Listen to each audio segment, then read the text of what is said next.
Bismillahirrahmanirrahim. Assalamualaikum warahmatullahi wabarakatuh.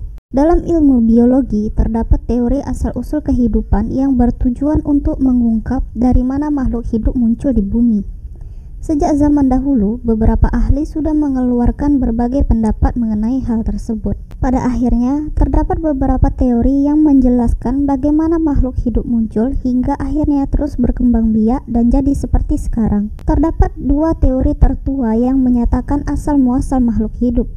Pertama, teori abiogenesis, yang menyatakan kalau makhluk hidup berasal dari benda mati. Contohnya, ikan dan katak berasal dari lumpur karena melihat makhluk itu muncul dari lumpur. Teori kedua adalah teori biogenesis. Teori biogenesis adalah teori asal-usul kehidupan yang menyatakan bahwa makhluk hidup berasal dari makhluk hidup lain. Contohnya, belatung berasal dari lalat. Inilah asal mula kehidupan termasuk hewan menurut teori biologi. Lalu, bagaimana pandangan Islam? Kita mungkin mengetahui bahwa manusia diciptakan oleh Allah Subhanahu wa Ta'ala dari tanah, malaikat dari cahaya, dan iblis dari api. Lalu bagaimana dengan hewan? Apakah sama dengan manusia? Atau sama dengan jin? Atau hewan tercipta dari bahan tertentu?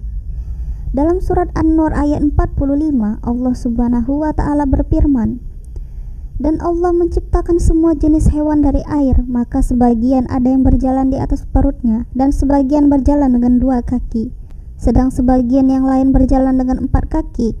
Allah menciptakan apa yang Dia kehendaki. Sungguh Allah Maha Kuasa atas segala sesuatu." Quran Surat An-Nur ayat 45. Dari ayat tersebut dapat kita ketahui bahwa Allah Subhanahu wa Ta'ala menciptakan hewan dari air. Wallahu a'lam bishawab. Assalamualaikum warahmatullahi wabarakatuh.